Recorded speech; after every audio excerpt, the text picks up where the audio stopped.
everybody, it's Honest John again. Now, last Monday, oh, by the way, Happy New Year. Last Monday, I boarded a plane in Miami to fly back to Los Angeles.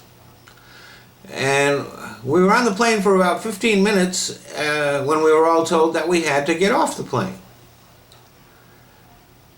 We went to the gate next door. Fortunately, we were at Miami International Airport, a big, busy airport, and they had other planes there.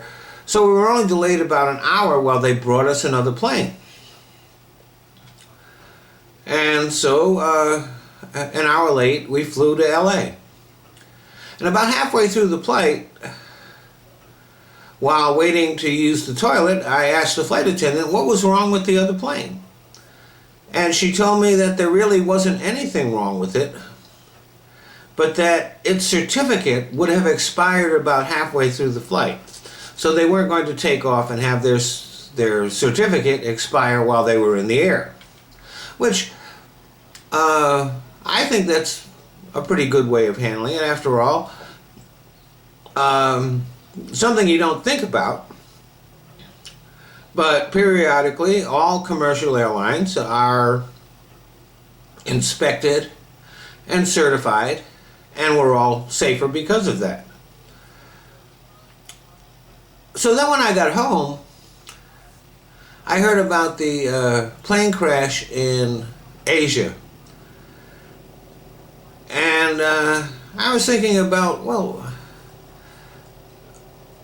how do they regulate their planes over there? And I'm not going to pretend like I'm an expert in all that.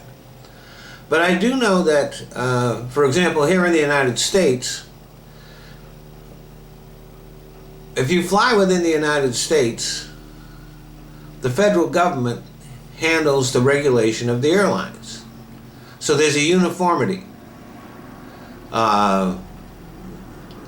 across the country. The states don't regulate the airlines that are within their borders. That's all handled by the federal government. If it was up to the states, we would have a mishmash of regulations. Some states would be strict and some states would be pretty lax. Like for example, if you notice the way that states handle other businesses that it's left up to them to regulate,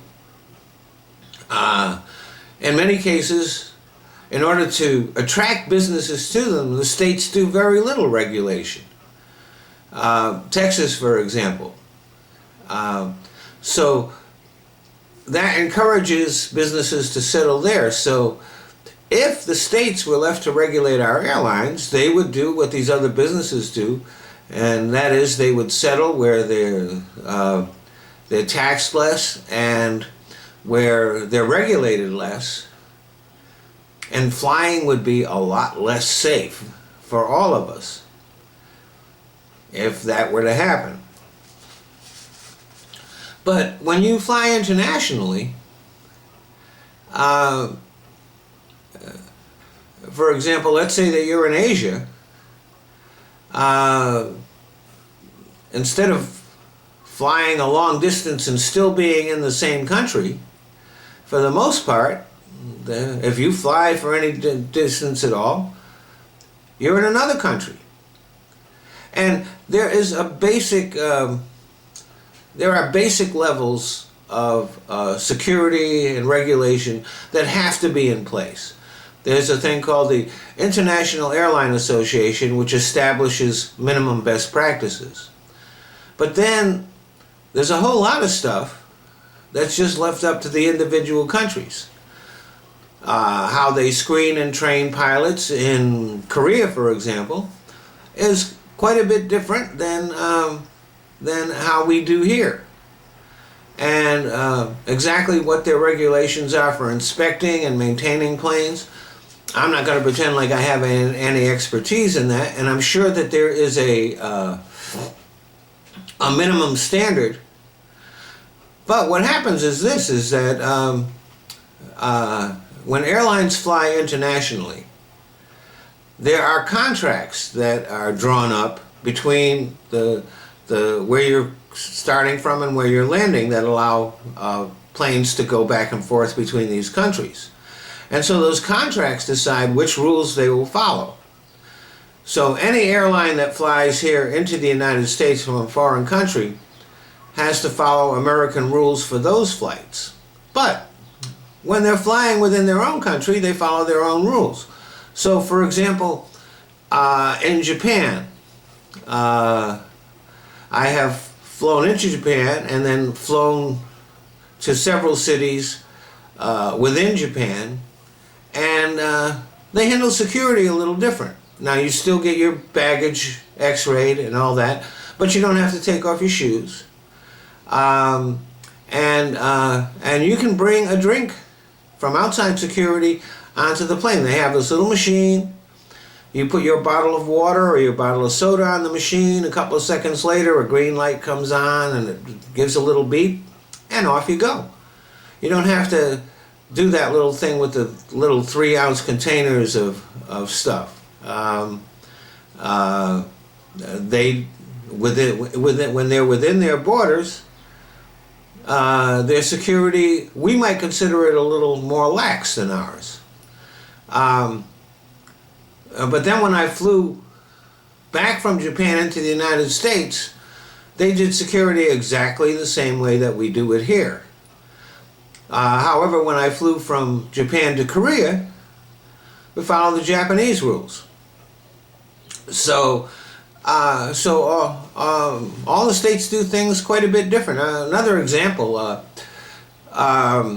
when I went into Germany and went through immigration, it took no time at all to get through. Nobody asked me any questions. They just looked at me, looked at my passport, stamped it up, and in I went.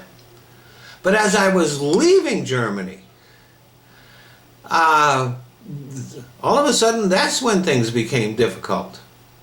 I was pulled aside by this guy who was pretty hostile and pretty suspicious.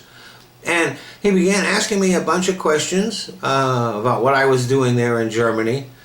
And he wanted to see my ticket stub from the flight that I flew in on. Well, I had been in Germany for, I guess I was there for 4 or 5 days, and I don't think I even kept the ticket stub from my inbound flight. And it struck me as kind of funny, although I didn't laugh at the time, because this guy was like a concentration camp guard. Like I said, hostile, suspicious, and I thought it was funny that it was easier to get into Germany than it was to get out of Germany. And I couldn't help but thinking that maybe this guy was a holdover from the old East German police or something like that. So again, I'm not an expert on what the regulations are in various countries. I have no idea. I know the best airline that I ever flew on was Emirates Airline, which is owned by the government of the United Arab Emirates. And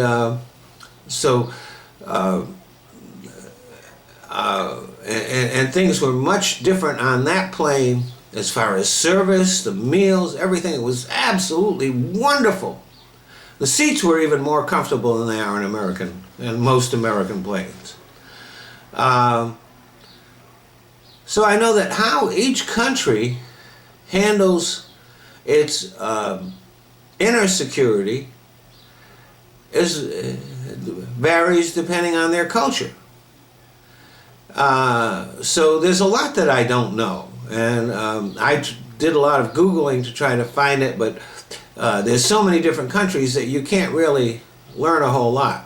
But I know that what I see and what I saw as I traveled from country to country, if I was flying within them or not flying to the United States, was that things are very different in each country.